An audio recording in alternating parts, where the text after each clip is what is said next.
아유.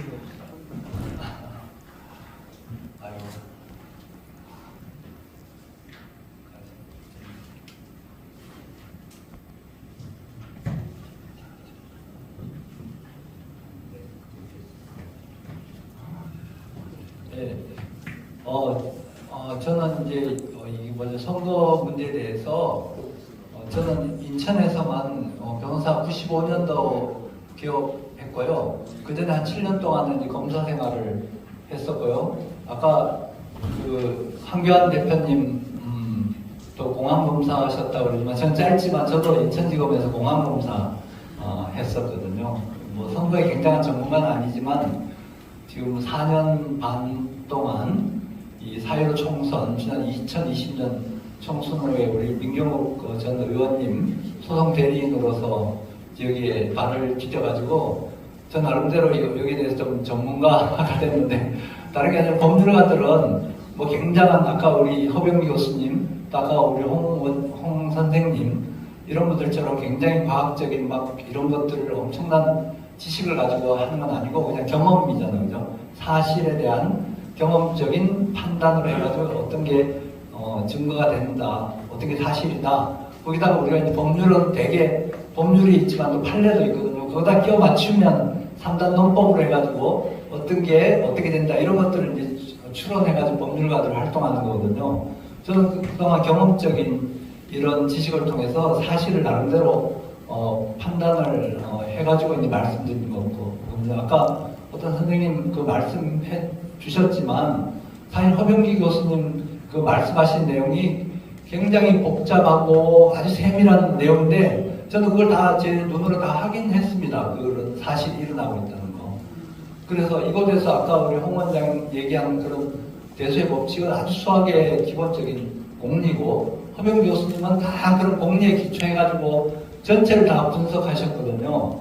제가 오늘 작업한 거 얘기하면 허병기 교수는 한 20배쯤 더 시간과 노력을 쓰시고 일일이 전부 다 계산하셔가지고 그 데이터를 분석하시는 내용이고, 그거는 사실입니다. 그건 사실이고 진리고, 그렇게 말씀하시고, 저는 그걸 이제 뒷받침 말씀했지. 왜냐하면 대한민국의 4.15 총선, 2020년 총선에 대해서 대법원 판결이 나니까 모든 사회가 대법원 판결이 진실이다 하는데, 저도 그게 진실이 아닌 것을 현장에서 확인했고, 그 재판 과정이 어떻게 됐다는 걸 제가 이제 오늘 말씀드리면 여러분들이 이해를 하실 수가 있습니다. 그리고 저는 증거물들도 다 제 눈으로 직접 확인한 사람이거든요. 제가 내년 되면 이제 지하철 무료 승차는 나이가 됐고, 저도 나름 고등학교 때 이과를 전공을 하고 이과대학 들어갔던 사람인데 나름 수학도 열심히 했겠죠. 그리고 학교에서는 적어도 이과에서 1등이고, 우리 학교에서 그래도 나름 뭐 서울대학교 뭐 꽤 많이 들어가는 학교인데도 이과 1등이고 전교 예비고사 성적 1등한 사람이고, 그리고 우리 민경욱 의원님은 사실 인천의 송도고등학교 출신이신데 연세대학교 1등으로 들어가셨고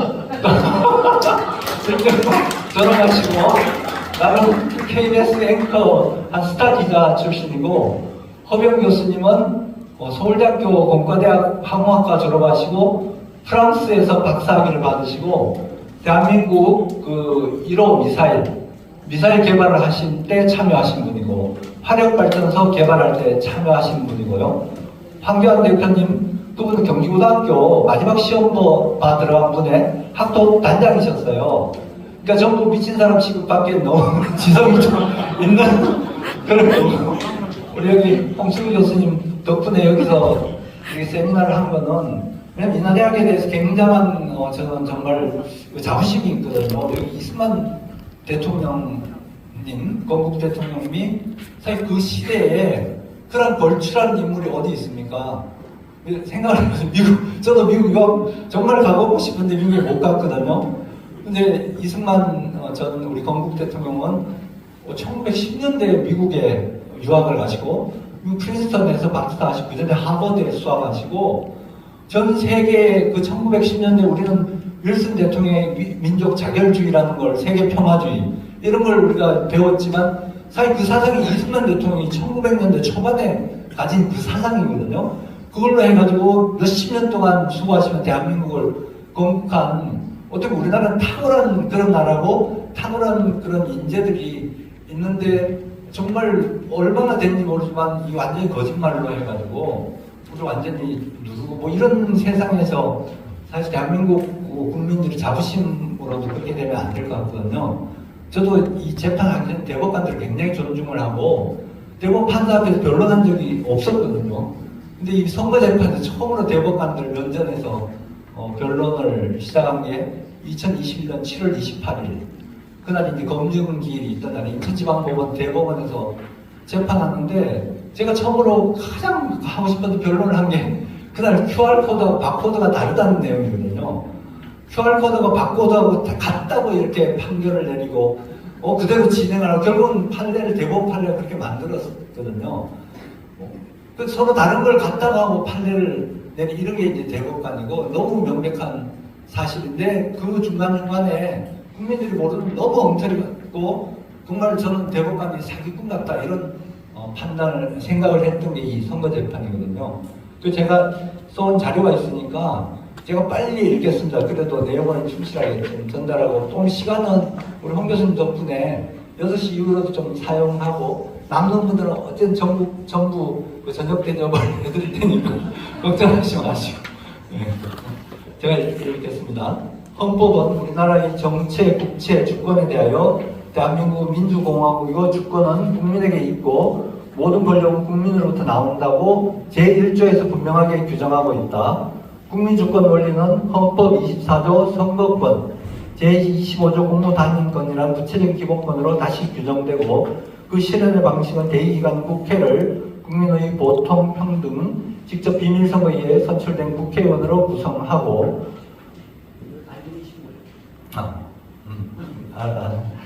국가의 원수이고 국민의 대표로서 최고 권력자인 대통령도 국민의 보통, 평등, 직접 비밀선거로 선출한다.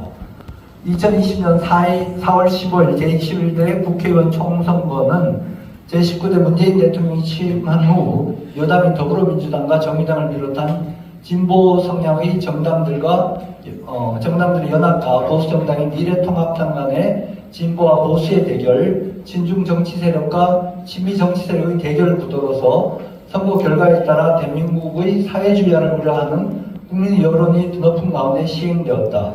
그 결과 총선 직후 더불어민주당 177, 미래통합당 103, 정의당 6, 국민의당 3, 열린민주당 3석으로서 보수 세력인 미래통합당 103석과 진보 세력인 더불어민주당 등 4개당 197석으로 보수 정당의 참패로 나타났다. 그런데 선거 결과 발표 후 수일 만에 보수 정치인 일부와 보수 유튜브 방송 등에서 4.15 총선 결과의 조작을 의심하는 발표와 보도가 있었다. 그 요지는 서울, 경기, 인천의 선거 결과가 사전투표에서 집권여당인 더불어민주당과 미래통합당 간에 63대 36이라는 일정한 비율이 나타나는 것이었다. 대한민국 인구의 절반이 넘게 거주한 수도권이 광범한 지역에서 양대 정당 간의 선거일 당일 투표 결과와 관계없이 전체 투표수 약 40%가 투표한 사전투표 결과만 63대 36의 비율이 나타나는 것은 조작이 아니면 있을 수 없다는 상식적인 의문을 갖게 하였다. 이점과 관련하여 중앙선거관리위원회가 배포한 2020년 4월 22일자 보도자료에서 선관위가 확인한 바 서울, 인천, 경기 지역의 사전투표에서 더불어민주당과 미래통합당 후보들만 계산 투표 비율은 서울 평균 63.95 대 36.05, 인천 평균 63.43 대 36.57, 경기 평균 63.58 대 36.42입니다. 라고 세 가지 의혹에 대해서 사실 확인을 해준 사실이 있다. 또 한 가지 의혹은 일부 선거구에서 더불어민주당과 미래통합당 후보의 각각 관내 사전 득표율, 관내 사전 득표율 비율은 상수가 있다는 것이다. 인천 연수구에서는 3명 후보 간에 서로 성격이 다른 관내 사전 투표 대비 관내 사전 투표 비율이 0.3% 일치한다는 것이다. 여기에 대해서는 중앙선거관리위원회가 또 해명을 했는데 4월 22일자 보도자료에서 전국 253개 선거구 중에서 11개 선거구에서만 그런 현상이 일어났다고 해명했습니다. 저는 뭐 저뿐만 아니라 아마 국민들도 이런 선관위 그 해명한다는 보도 자료만 그 의미를 들어보시면 아 이거 조작이구나 대부분 판단할 수 있는 내용이었거든요. 그리고 선거재판의 문제점에 대해서 제가 요거는 자세한 뭐 판례나 이런 내용은 다 읽지는 않고 하나씩 쟁점 위주로 첫 번째 처리기한 위반한 지역 판결. 원래는 선거재판, 공직선거법 위반 뭐 이런 모든 재판은 6개월 안에 180일 안에 모두 결과를 내도록 법에 강행 규정으로 해놨거든요. 그런데 2020 수 30사건 이 사건 우리 민경호가 원고가 돼서 제기한 사건인데요. 2020년 5월 7일 날 소를 제기했는데 2022년 7월 28일 날 선고될 때까지 무려 처리기한 180일 4배 이상 도과했고요. 이거는 분명히 법원에서 이 강행 규정으로 처리해야 되고 제가 경험한 게도 대개 공직선거법 위반은 180 안에 다 처리를 하거든요. 법원에서. 근데 이 사건은 그리고 왜 이게 기한을 뒀냐면요. 임기가 대개 4년인데 180일 6개월 도과해가지고 2년 3년 걸리면 사실 임기 다 끝나거든요. 그럼 이 선거 재판 하나만 한 재판이라서 180 안에 끝내라고 이렇게 강행 규정을 둔 거고요. 그리고 선거무효 사유에 대해서는 공직선거법의 선거쟁송에 관한 규정의 위반 사실이 있더라도 선거 결과에 영향을 미쳤을 때만 무효 판결을 한다고 이렇게 돼 있는데요. 이걸 너무 확장 해석을 해가지고 선거 결과에 무효라는 것은 당락이 뒤집어져야 된다 이런 식으로 해석을 하거든요. 그러니까 한 2만 표 당락이 차이가 있다면 한 3,000표, 4,000표를 위조투표지를 집어넣어도 영향을 안 끼쳤다 뭐 이런 결론을 도래하는 그런 결과인데 그것도 사실은 평소 같으면 그게 의미가 이해가 돼요. 왜냐하면 당락을 뒤집어 버리면 사실 별거 아닌 거 가지고 뭐 옛날에 뭐 3세표 뭐 이런 것도 있고 하는데 그런 게 쉽지가 않은데 제가 대만에 갔었거든요. 대만에 갔더니 3% 이하 차이가 나면 무조건 재검표하고 그건 후보자가 자기 돈 안 들이고 국가 비용으로 다 재검표를 하도록 법으로 이렇게 규정을 해놨더라고요. 3% 차이죠. 그리고 2020 수3 사건 제가 원고로 제기한 그런 선거 무효 사유 첫째 공직선거법에는 분명히 바코드 사용한 투표지를 사용하라고 사전 투표에 해놨는데 QR코드를 사용해서 이거는 명백히 형식이 틀리니까 비정규 투표지라서 사전 투표는 무효다. 그리고 득표율 조작에 선거 결과에 조작이 있었다. 그리고 검증해보니까 이거는 투표지가 정상 투표지가 아니다. 아까 선생님 의심하셨지만 정상 투표지 아니라는 거는 제가 실제 투표지에 대한 동영상을 다 가지고 있거든요. 실제 그 당시에 개표할 때 동영상을 어떤 분 열 몇 시간을 찍어가지고 저한테 다 제공을 해줬는데 완전히 다릅니다. 형태가 다 다르고 거기에 어떤 뭐 막 찢어진 투표지도 나오고 뭐 이랬는데 그런 거 한 장도 안 나오고 전부 빳빳한 새 투표지로 100% 바꿔치기고 제가 이걸 오랫동안 경험한 바는 선거를 개표를 하면 보통 12시 한 뭐 새벽에 다 결과가 나오는데 그때는 이 검증하는 현장에 참관님들이 다 집으로 가요. 그건 여당 야당 할 것 없이 다 가버리고 아침 7시 8시 때 전부 보관을 하는데 그때 투표지를 100% 바꿔치기 해가지고 새 투표지로 다 박스에다 집어넣는 게 진짜 현행 관행인 것 같거든요. 현장에서 7시 8시까지 그 자리에 있다가 보고해 주신 분들이 있거든요. 그런 분들은 정말 용기 있는 분들인데 그러니까 법관들이 그분이 계속 쭉쭉 앉아있으니까 다 도망을 가버려 중간에 4시 5시 이게 지금 현재 실제로 제가 들은 목격한 내용이고 또 실제로 확인한 투표지를 바꿔치기 한다는 게 이거는 말이 안 되는데도 일어나고 있고요. 그리고 그 다음에 검증기일 진행과 사진사 이건 좀 중요한 얘기라서 제가 이 화면을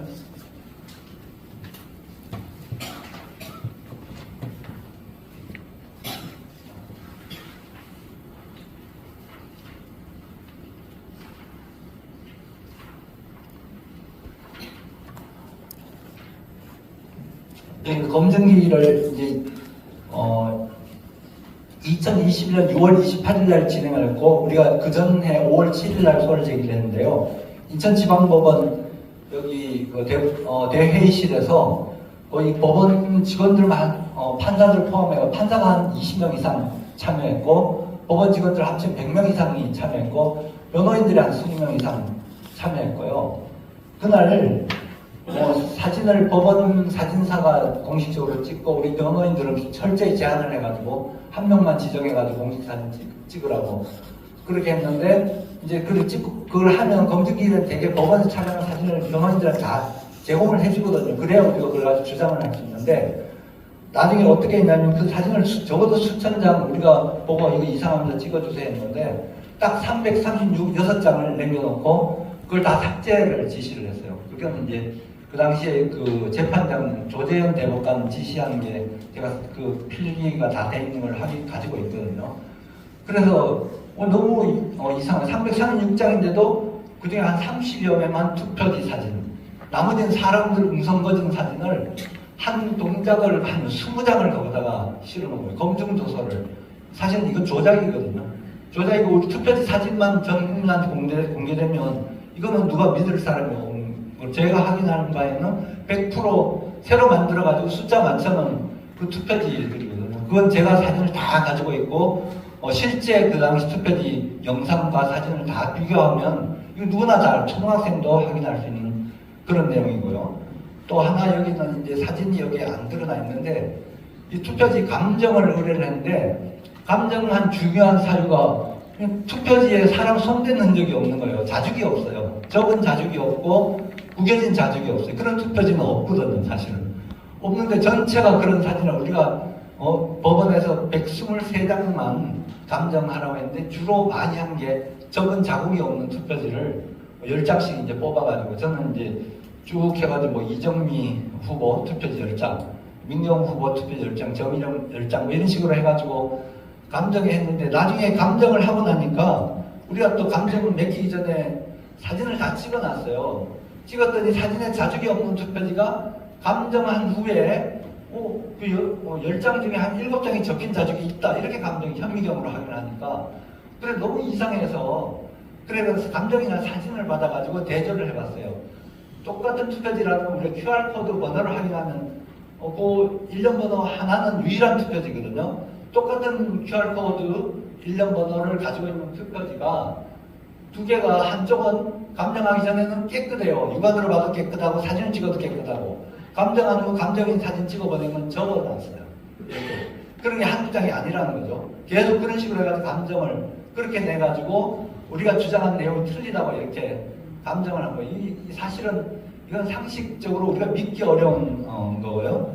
그리고 하나를 또 제가 중요한 내용이 아까 일장기 투표지라고 해가지고 우리가 투표관리관이라고 투표할 때 그 투표관리가 한 장씩 자기 개인 도장을 찍어서 투표지를 발행하는 분인데 여기 연수구의 그 한 투표소에서 뭐 절반 이상이 투표관리관 또 시뻘겋게 황칠한 도장이 되어 있는 게 나와서 그걸 가지고 우리가 감정하자 그래가지고 다시 그 투표지 한 박스를 그 전체를 가져와 가지고 우리 이제 대법원에서 제가 그걸 확인해가지고 동영상을 찍다가 또 판사가 그걸 확인하고 그걸 삭제를 해가지고 강제로 삭제당했거든요. 근데 또 사진 다 찍었는데 그 투표지 한 박스 전체가 다 일장기 투표지인 거예요.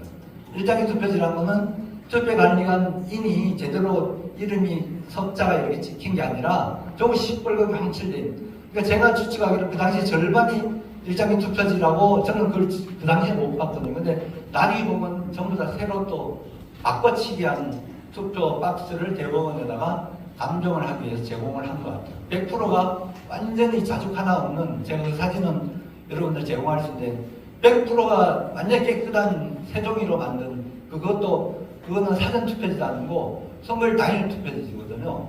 여러분 당일 투표 해보시면 알지만 우리가 투표해가지고 적어가지고 함에다 넣고 그걸 다시 개표하거든요. 그럼 그 중에 한 장도 이렇게 안 접힌 투표지가 안 나오는 건 이건 말이 안 돼요. 100% 새로 법원에서 저는 이제 바꿔치기 됐다고 이렇게 생각을 하거든요. 그러니까 그래서 이게 우리가 대법원에서 선거무효 판결을 안 내렸다.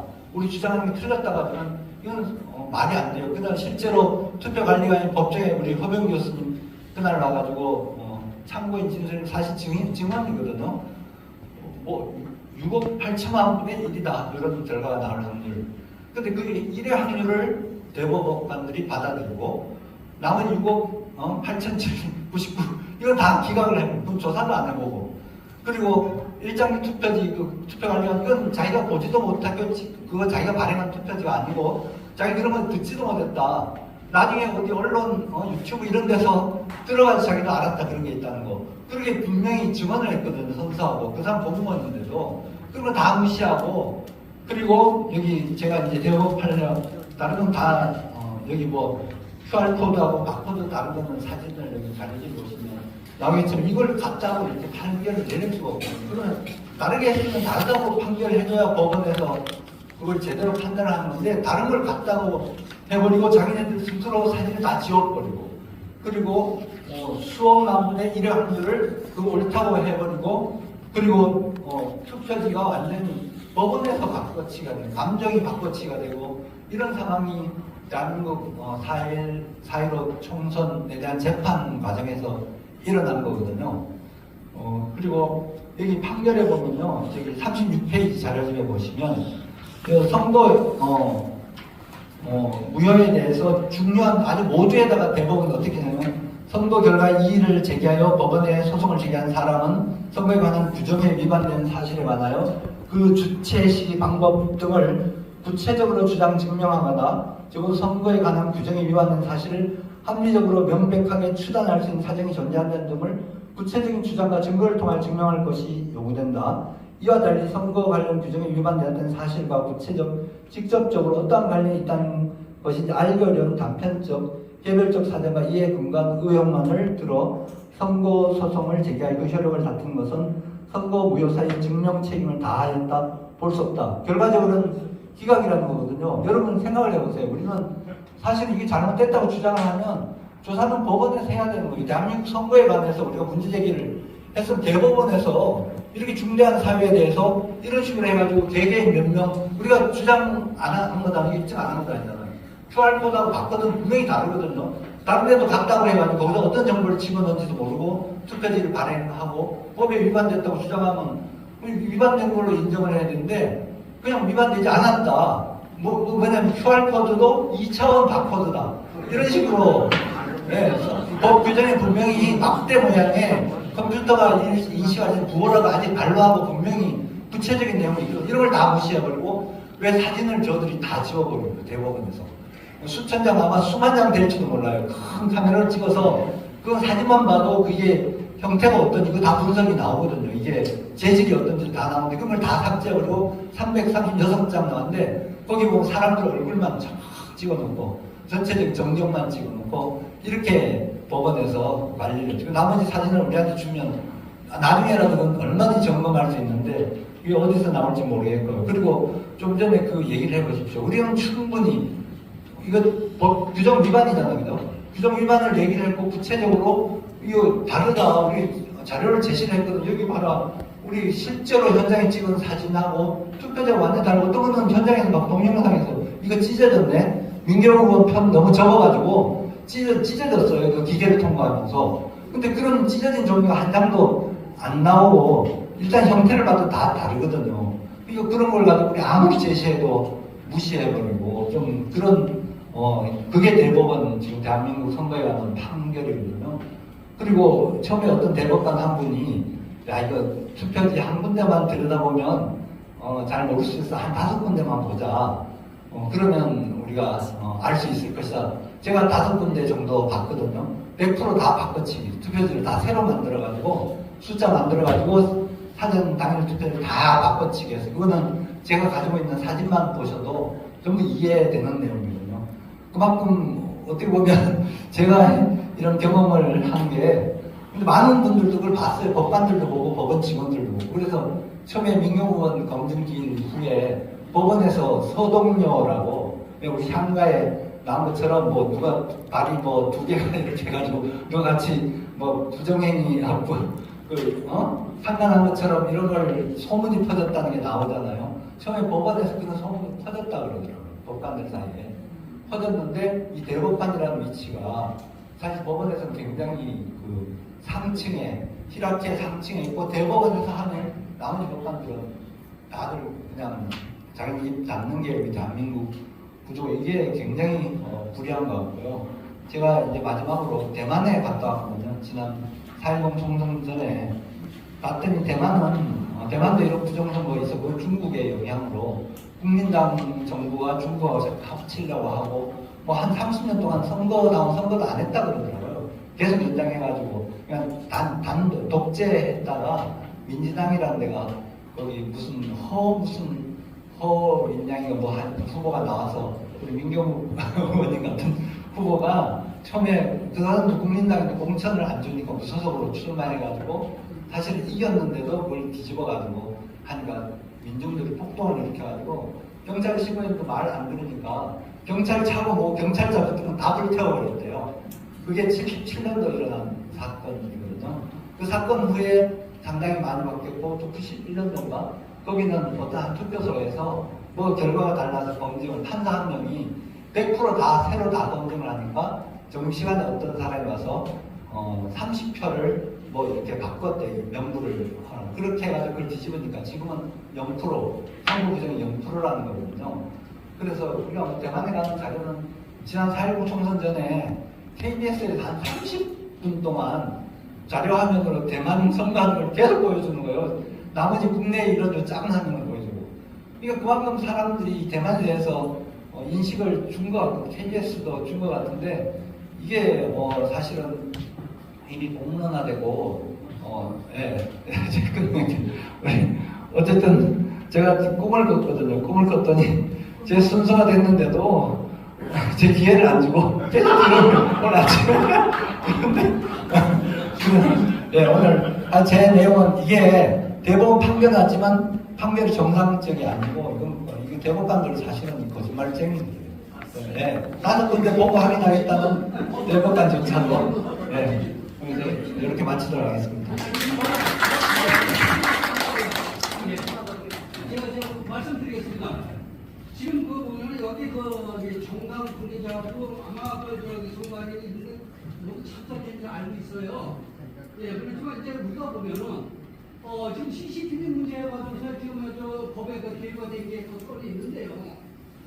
우리가 CCTV가 이게 문제가 전기를 도둑했다 이렇게 되는데요. 우리가 그걸 한 거는 실질적으로 사람 카운트가 잘못되고 사람이 이중상수로 투표를 하기 때문에 그 자료를 하기 위해서 그런데 왜 이거는 선거 관련해 선거하는데 이걸 막느냐? 이게 지금 해가지고 선거에서 이건 해명이 꼭 해가지고 필요한 거고 만약에 이 사람들이 개개인에서 부상권을 얘기한다 그러면 이거는 부상권 줄 수가 없는 그 조건이고요. 그 다음에 제가 여쭤보는 게요. 이게 부정선거라는 우리가 국민 저항권을 발동을 하는데 지금까지 선거에 우리가 저항권을 하게 되면은 낮에만 잠깐합니다. 이 지금 해가지고 국가가 가진 제대로 될 때까지 24시간 끝까지 나가야 됩니다. 그래서 이게 지금 밤에도 해야 되는데 부정선거하고 그 다음에 야간 24시간 그걸 해가지고 그게 법이 거기다 나타키는 게 무엇이 옳고 무엇이 다르냐는 이걸 제가 여쭙고요.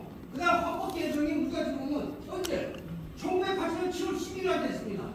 그것이 제일 구차로 돼 있는데 이게 지금 해가지고 내용들이 보면 지금 요즘 나오는 게요. 이게 지금 중앙선거관리가 지금 헌법기관이라고 합니다.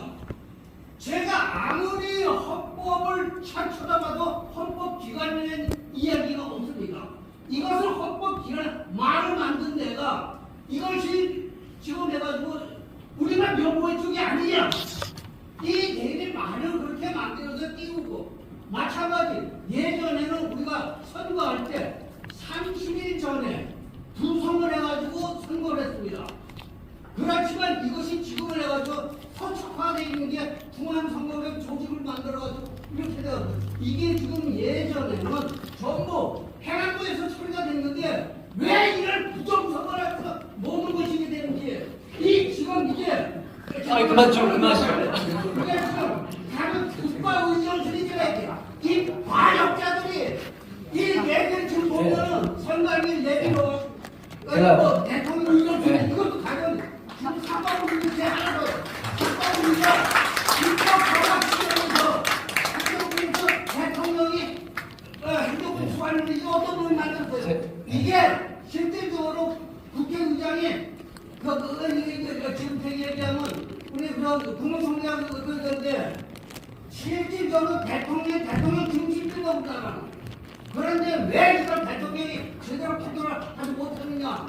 이 얘들이 이거 하고 역사 우리가 저항을 해야 되는 게 네, 잠깐만. 네, 그만. 지금 가장 중요한 게요. 지금 얘들이 한번 개헌하려고 한다. 이걸 막아야 됩니다.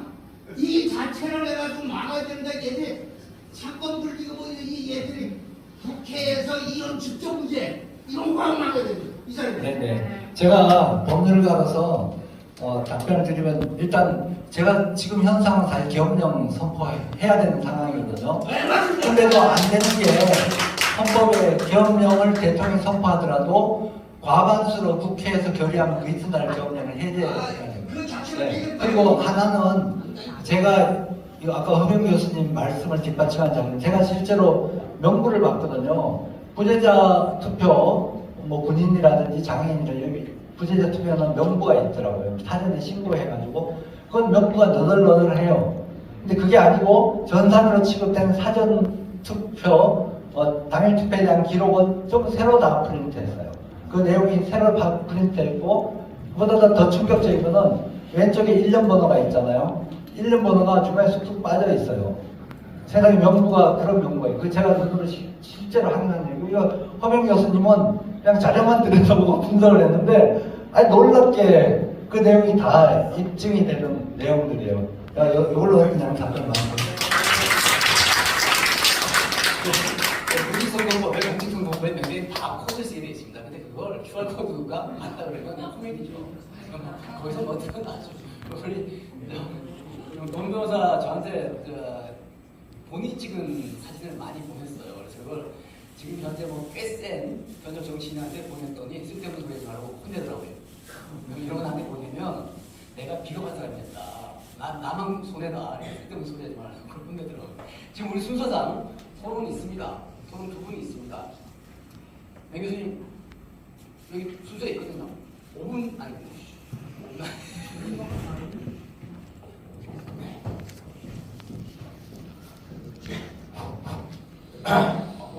시간이 딱 준비해 왔는데요.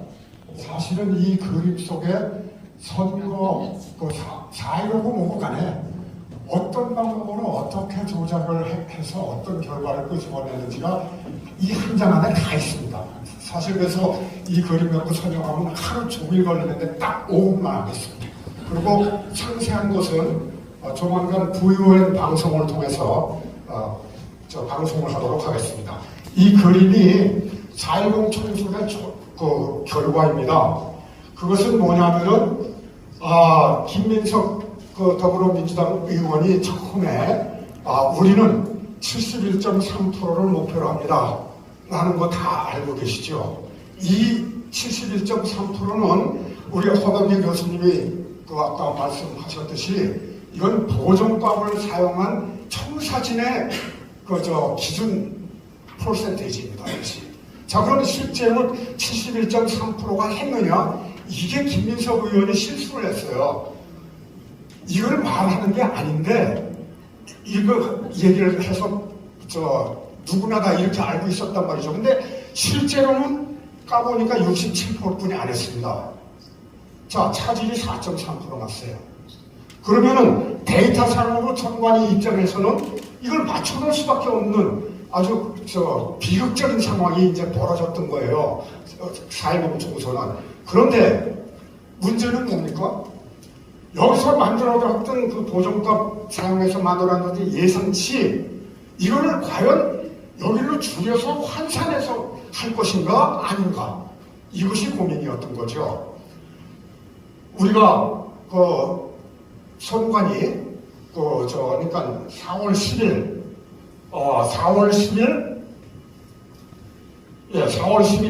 4월 10일이면 당일 투표하는 날이에요. 하고 있는 도중에 오후 12시부터 중앙선관위에서 모니터링하는 걸 갖다가 우리가 거꾸로 모니터링했어요. 거기에 나와 있는 데이터 조작이 몇 프로 뭐 했다 뭐 어쩌고 숫자가 얼마다 여기 해놨습니다만은 그것이 71.1%였습니다. 67% 어림도 없어요. 왜냐하면 이거를 열로 바꿔버리면은 그동안 청사진에서 의석수가 다 바뀌어버린다고요. 보존값이 다 바뀌어야 되거든요. 그거 할 수가 없죠. 그래서 71.1%였는데 자, 개표로에 들어갑니다. 4월 11일 아침 8시 22분은 당선자 발표 직후예요. 끝난 직후입니다. 그때는 70.2%로 조작이 돼서 수치가 조정이 조금 됩니다. 여기서.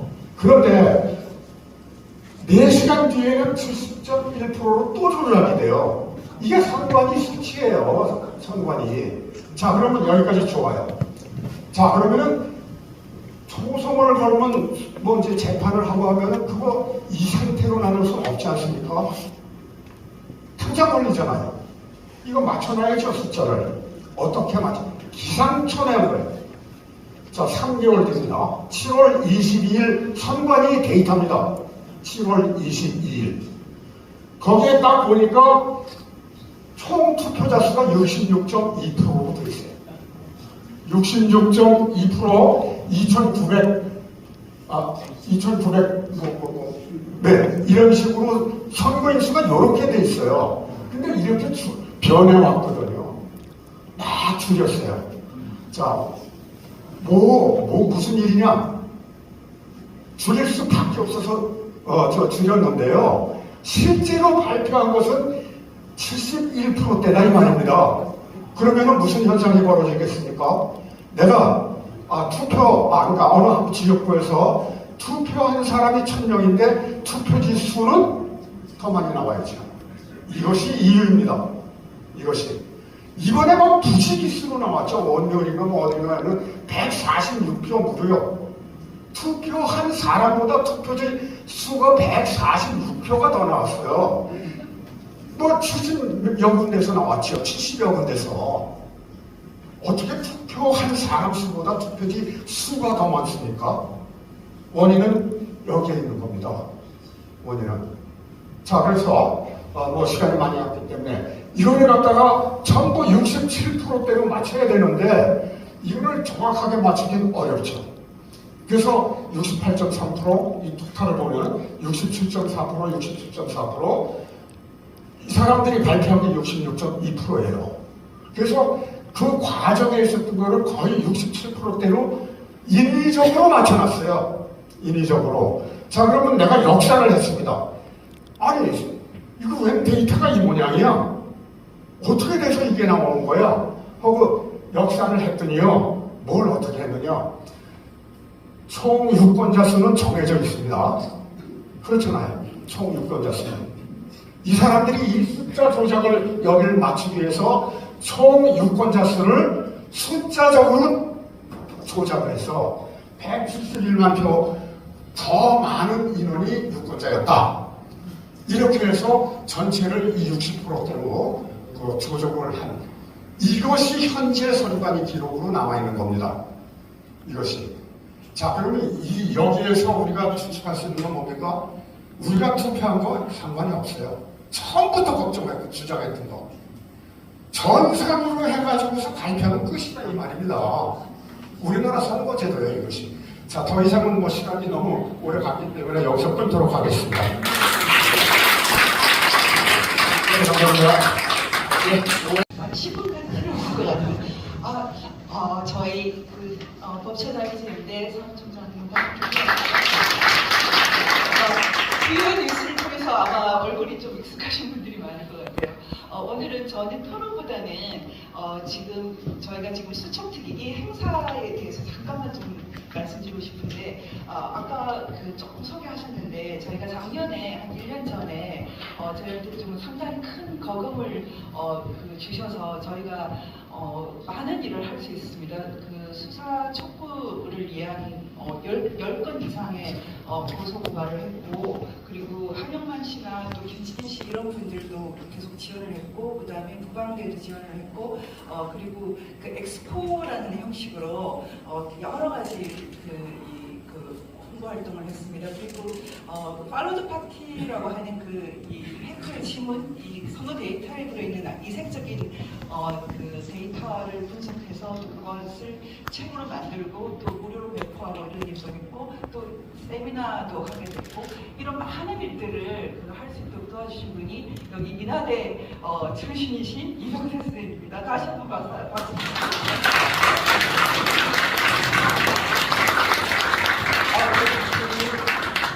이병세 선생님은 선거뿐만 아니라 그 이승만 대통령 그 명예회복을 위해서도 그렇고 하는 일들을 해오신 분인데요. 역시 그 인하대라는 그 대학의 상징성이 있는 것 같고요. 저는 또 인천도 굉장히 상징적이지만 또 인하대학은 또 다른 의미로 너무 중요한 학교이고 무엇보다 이런 세미나를 대학에서 할 수 있게 된 것이 놀라운 하나의 사건이라고 할 수 있다고 생각을 합니다. 오늘 있었던 세미나에 대해서 제가 이제 개인적으로 갖고 있는 소회를 잠깐만 말씀드리면 저는 오늘은 그 홍승빈 그 선생님의 발표는 또 새로운 또 신기원이 됐다라고 생각을 합니다. 지금까지 그 대수의 법칙에 대해서 얘기를 많이 했지만 그 대수의 법칙이 갖고 있는 가장 중요한 증거로서의 길, 증거가 될 수 있는 길을 오늘 열었다고 생각합니다. 또 좀 복잡한 얘기이기 때문에 제가 나중에 좀 더 구체적으로 방송을 통해 설명을 하겠습니다.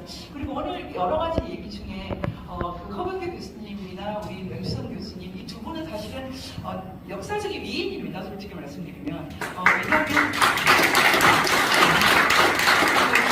저희가 큰 틀에서 이 선거 부정이 어떻게 이루어졌는지를 제가 설명을 많이 드렸었거든요. 근데 간단하게 말씀드리면 아까 그런 질문이 나왔는데 지금 우리 입장에서 갖고 있는 가장 강력한 증거는 그 이상한 투표지들 아닙니까? 근데 그 이상한 투표지는 사실은 종류가 두 가지가 있습니다. 하나는 그 투표나 개표 현장에 전혀 없었던 투표지가 있고요. 그리고 투표나 개표 현장에 있었던 투표지가 있습니다.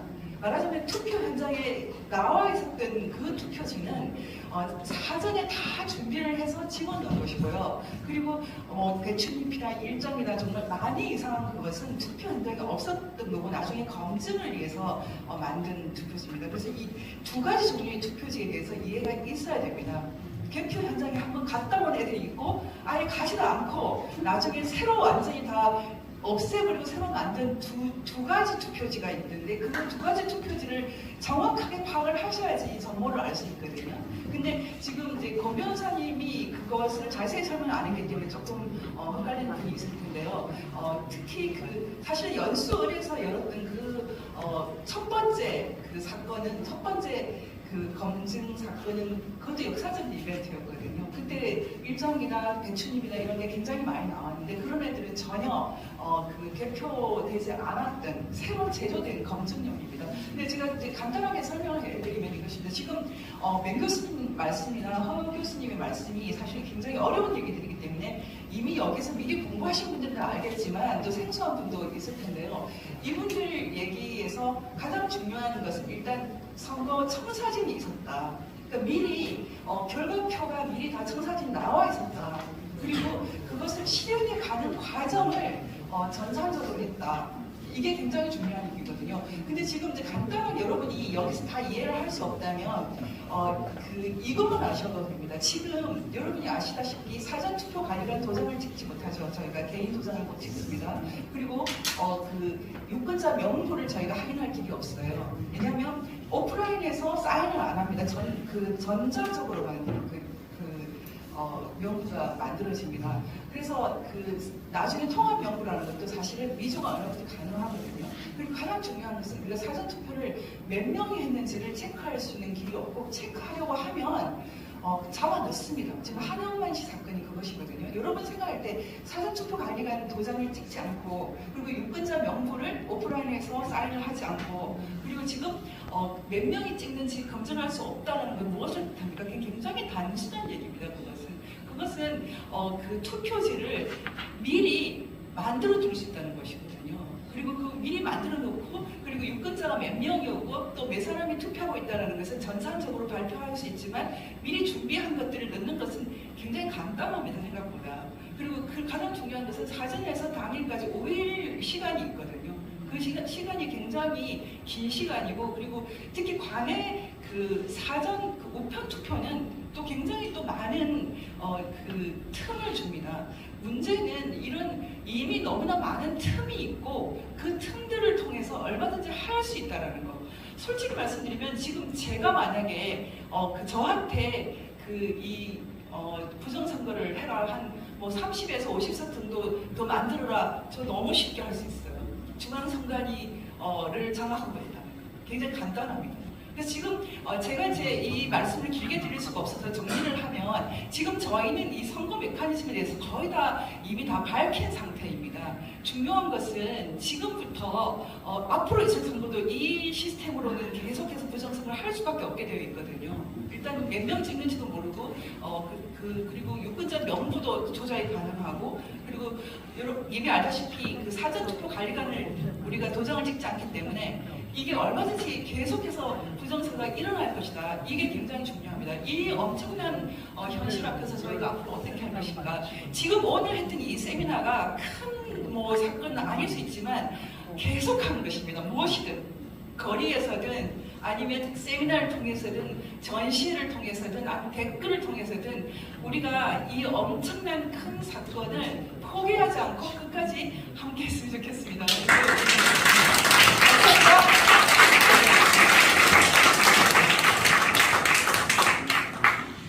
예, 이 방이 2년 전에 만들어졌는데요. 이런 식의 열기는 처음이었고, 앞으로도 글쎄요, 이 모임을 다시 하자는 난 앞으로도 이런 식의 열기는 만나기 힘들 것 같습니다.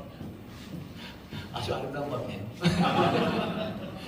여기서 정리를 짧게 질문하겠죠. 예. 두 분에게 이 질문만 받겠습니다. 예.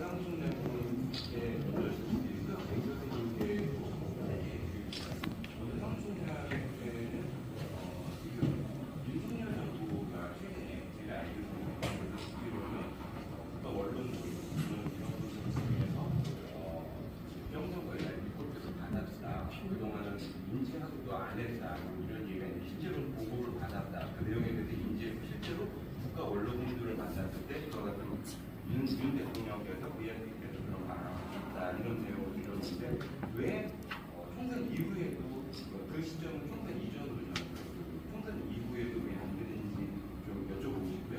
맹 교수님께는 지금 잠깐 말씀드리면은 제가 알기로는 장기현 박사님이나 공병 박사님이나 3+1 회장이나 탈북직이 가짜가 들어가고, 또는 지금 제가 아는 한 15일 정도님도 그 전체 어떤 공식을 넣었을까 이 부분을 좀 연구해서 거의 한 달 동안 잠도 못 주무시고 날밤 새시고 총선 이후로 이런 걸로 들었습니다. 근데 저희가 이야기하는 어떤 매크로 프로그램에서 넣어가지고 자동으로 쭉 해가지고 뭐 이렇게 해가지고 다 공부가 돼서 결과값이 처음에 원하는 대로 150성, 몇 성 이렇게 딱 나온 152성 나온 걸로 생각했는데, 맹 교수님께서 방금 말씀하신 내용을 보면 거의 실시간으로 누군가가 계속 개입하고 있는 것 같아요. 70%에서 내려가고 또 66%에서 68%로 조정하고, 그러면 교수님께서는 누군가가 처리하고 어떤 결과값을 보고 보정을 실시간으로 해줬다고 보시는 거죠? 예. 제가 간단하게 말씀을 드리겠습니다.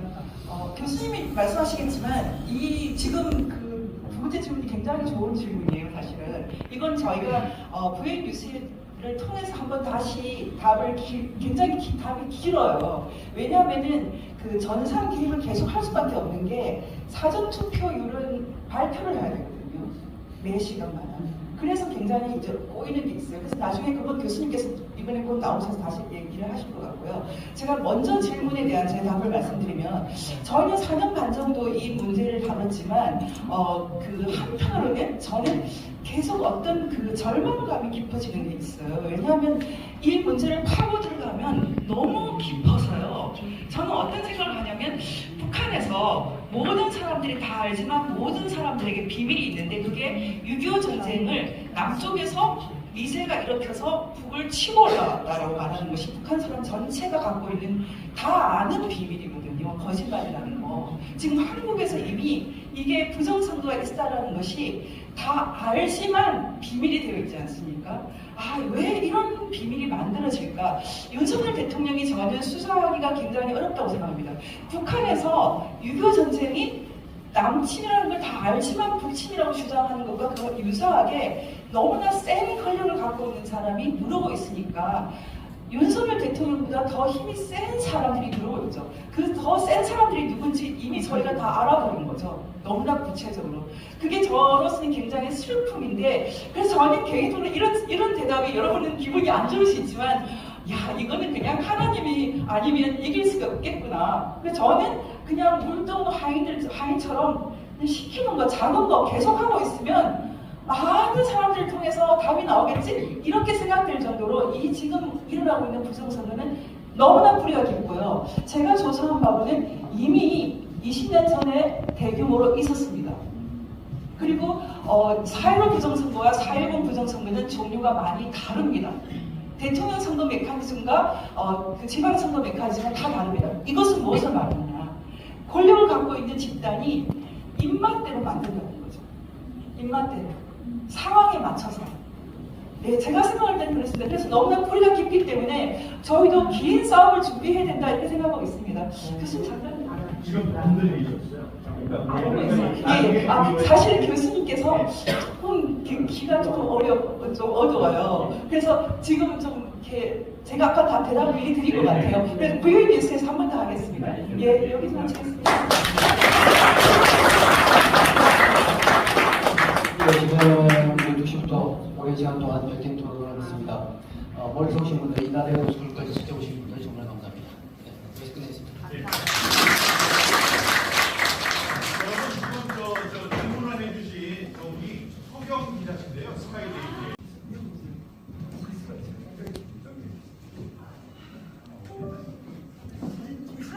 여기 오신 분들 다 나오셔서 같이 나오세요.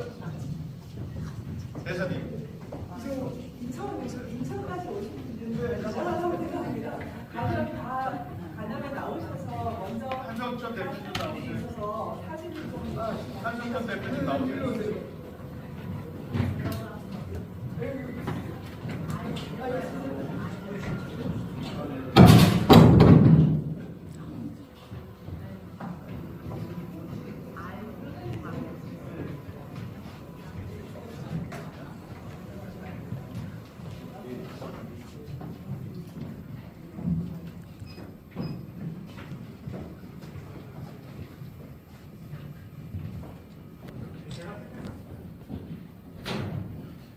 현수막 폭에 맞추셔서 이렇게 사이에 쓰시면 됩니다. 너무 넓게 퍼주시면 안 됩니다.